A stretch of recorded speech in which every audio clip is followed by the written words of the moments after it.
Oke, Assalamualaikum warahmatullahi wabarakatuh. Baiklah, di dalam kesempatan ini Bapak akan memberikan pengantar perkuliahan kita pada pertemuan ke-6, di mana di dalam perkuliahan kita yang ke-6 ini kita akan membahas tentang program semester. Ya, program semester di dalam pendidikan atau pembelajaran pendidikan agama Islam. Nah, terkait dengan pokok pembahasan program semester ini, kita dituntut bagaimana memahami dan menyusun program semester untuk pembelajaran pendidikan agama Islam. Tentunya pertama kita harus tahu bagaimana konsep penyusunan program semester itu, kemudian bagaimana cara menyusunnya. Nah, terkait dengan hal tersebut, di dalam kesempatan ini Bapak akan memperlihatkan beberapa hal yang terkait dengan program semester ini. Karena di dalam program semester nanti kita akan mencoba untuk mengisi form, ya, seperti yang Bapak tampilkan ini. Ya, ini adalah form program semester, mulai dari identitas mata pelajaran, kemudian diikuti dengan kompetensi inti, ya. Berikutnya barulah kita akan mengisi beberapa row dan kolom yang harus terisi, sehingga nanti di dalam menyusun program semester ini dapat kita lakukan dengan baik.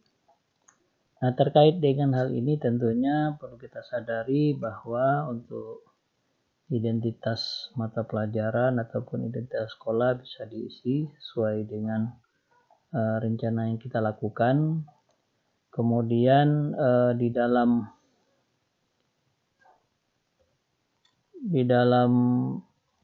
pengisian kompetensi inti tentunya ini akan kembali kepada mata pelajaran, ya, yaitu mata pelajaran pendidikan agama Islam dan budaya pekerti, itu ada pada kelas berapa. Nah, ini pada prinsipnya ini hanya dalam bentuk disalin kembali.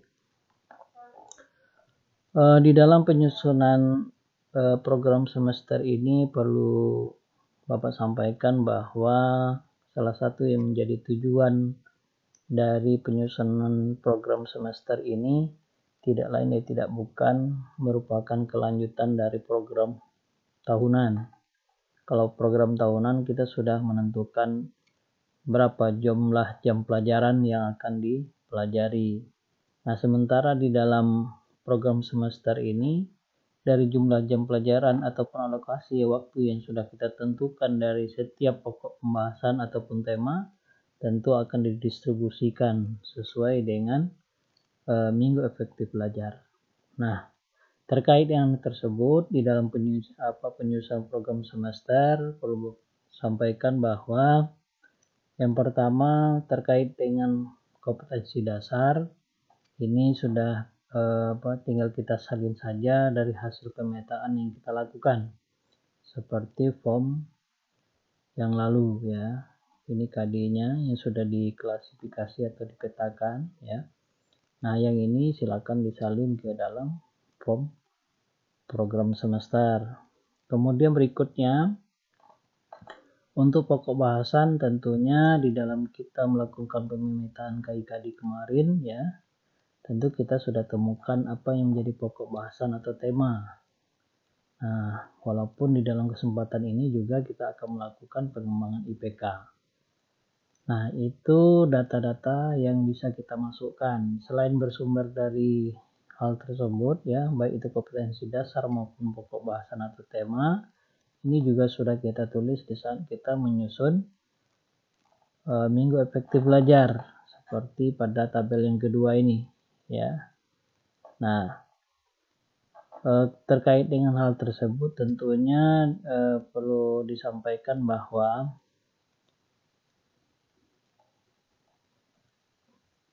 di dalam penyusunan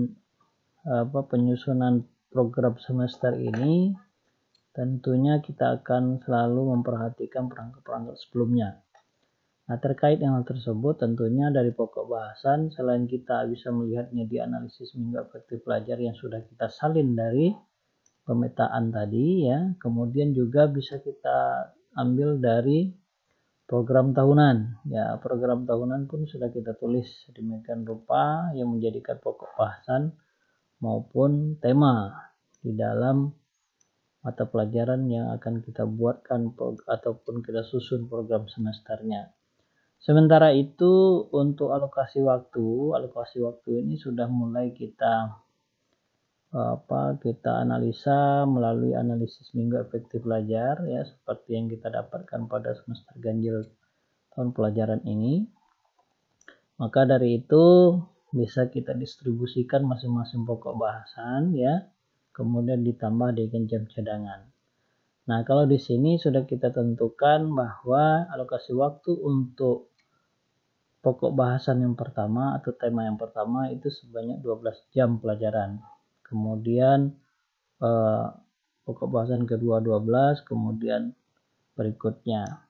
Nah, kemudian selain kita bisa mengetahui alokasi waktu itu pada hasil analisis minggu efektif belajar, kita juga bisa melihatnya di dalam program tahunan. Nah, di sini sudah kita tulis ya, berapa jam pelajaran yang dibutuhkan di dalam membahas sebuah tema ataupun pokok bahasan. Nah, terkait dengan hal tersebut tentunya implementasinya kita tinggal hanya menulisnya kembali ya, Maka dari itu untuk tema yang pertama, taat pada aturan, kemudian kompetisi dalam kebajikan, begitu juga dengan etos kerja. Di sini dikatakan dibutuhkan waktu sebanyak 12 jam. Nah, 12 jam yang dimaksud di sini tentu termasuk juga kegiatan dalam bentuk ulangan atau evaluasi yang dilakukan, kemudian tindak lanjut dari ulangan itu sendiri yang disebut dengan remedial atau pengayaan.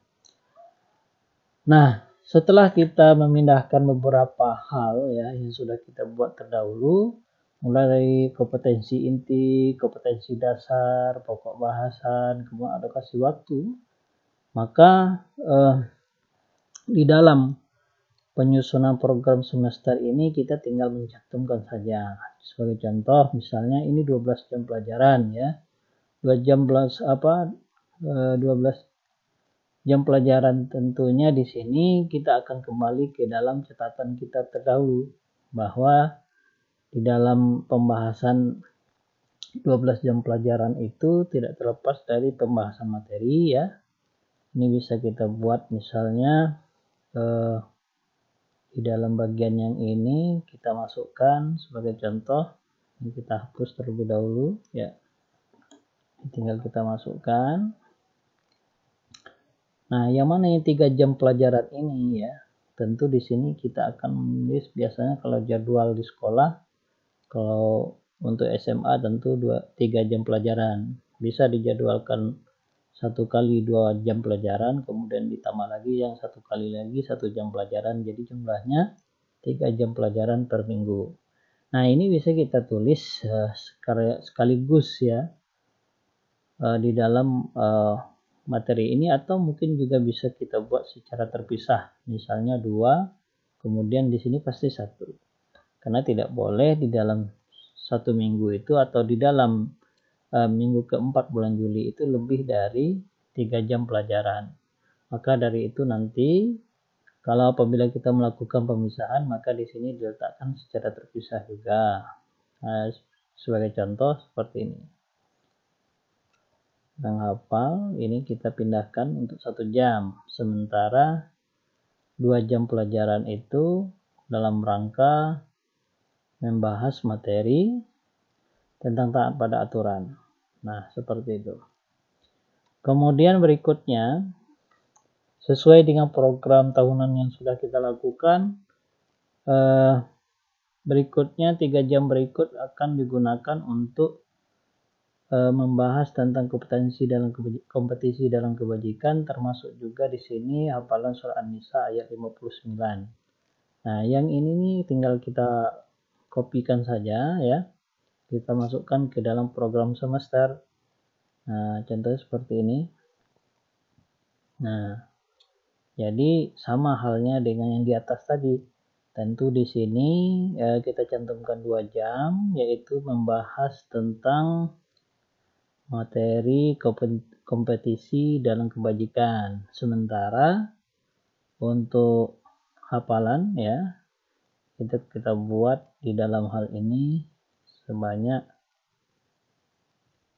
1 jam pelajaran ya. Kita coba hapus, kemudian kita masukkan bagian bawah. Oh, masih ada kopinya.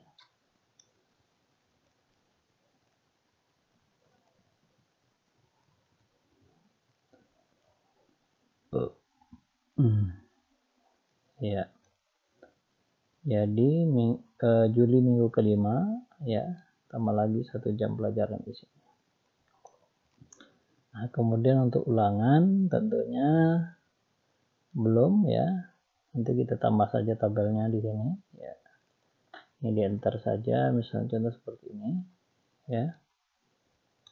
Nah, begitu juga dengan 3 jam berikutnya. Karena 12 jam ini, 9 jam itu kita membahas tentang materi, termasuk juga kita melakukan hafalan terhadap surah-surah yang sudah ditentukan.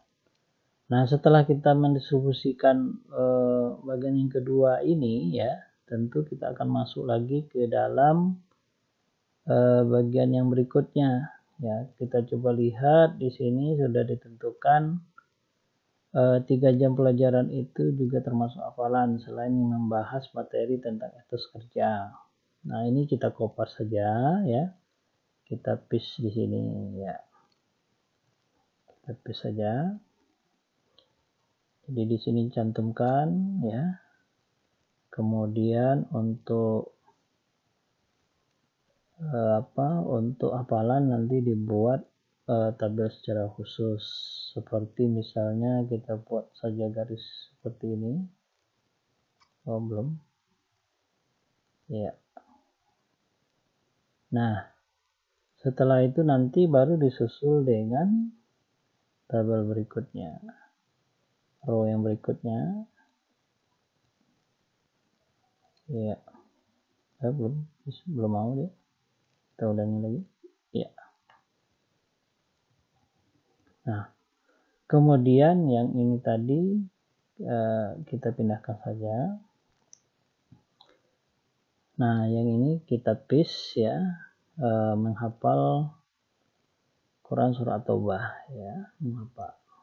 Nah, tentu di dalam kesempatan ini kalau misalnya Juli minggu kelima sudah terisi, maka kita masuk Agustus pada minggu pertama.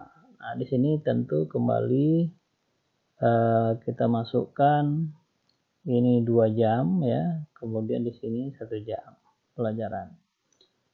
Nah, setelah itu ya, tentu dilanjutkan yang tabel berikutnya. Ini terpotong karena karena ukurannya ya, secara otomatis. Nah, maka dari itu nanti kita akan pisahkan di sini, misalnya seperti ini contohnya ya. Nah, dari yang bagian yang ini tentunya nanti kita akan pisahkan ya, ulangan dengan remedial. Nah, seperti ini. Nah, ini kita paste di sini ya. Nanti ulangannya dilakukan selama 2 jam pelajaran ya, kemudian remedialnya dilakukan pada 1 jam pelajaran atau sebaliknya ya, itu tinggal menyesuaikan. Nah, itu salah satu contoh kegiatan pembelajaran. Ini bisa kita tulis di bagian penghujung aja supaya lebih jelas ya. Ini juga bagian ujung saja, karena bagian yang ini kita harus satukan dari bagian yang atasnya karena disebut dengan pokok bahasan atau tema. Nah, itulah salah satu contoh ya yang kita lakukan di dalam menyusun program semester. Nah, sampailah dia itu pada minggu-minggu berikutnya di dalam setiap bulan. Nah, kalau misalnya apabila kita jumlahkan ke bawah ya, karena ini pada tingkat SMA, maka jam pelajaran PAI itu tidak boleh lebih di dalam satu minggu itu 3 jam pelajaran. Maka kita di bagian terakhir nanti tentu akan memberikan jumlah di sini.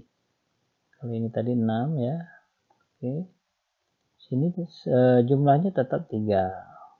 Semuanya harus 3. Nah, akan terisi 3 secara keseluruhan. Nah, tentu ini terkait dengan pendistribusian alokasi waktu. Nah, itu salah satu contoh ya yang perlu disampaikan sehingga nanti saat kita diskusi kita bisa sama-sama fokus sehingga selesainya perkuliahan secara online pada pertemuan ini membekali kita baik itu secara konsep penyusunan program semester maupun terkait dengan cara menyusun program semester itu sendiri. Nah, langkah-langkahnya mulai dari kita menulis tujuan, identitas mata pelajaran, ikuti dia dengan kompetensi inti, kemudian hasil pemetaan KD, kemudian pokok bahasan atau temanya, alokasi waktu, yang 12 jam pelajaran ini dialokasikan waktu Juli minggu keempat 3 jam, Juli minggu kelima 3 jam, kemudian Agustus minggu pertama 3 jam, dilanjutkan dengan Agustus minggu kedua 3 jam. Maka untuk pokok bahasan 12 jam tadi ya, itu selesai pada bulan Agustus minggu kedua. Nah, tinggal untuk pokok pembahasan yang kedua menyesuaikan pada minggu berikutnya. Nah, seperti itulah di dalam penyusunan program semester sebagai pengantar perkuliahan kita pada kesempatan ini. Sekian dulu supaya nanti pembahasan ini bisa lebih mendalam. Tentunya kita berharap kepada teman-teman kita di kelompok yang akan menyajikan makalah akan menjelaskan kepada kita semua terkait dengan bagaimana konsep-konsep di dalam penyusunan program semester maupun cara melakukan penyusunan program semester ini. Itu saja pengantar dari Bapak. Terima kasih. Wassalamualaikum warahmatullahi wabarakatuh.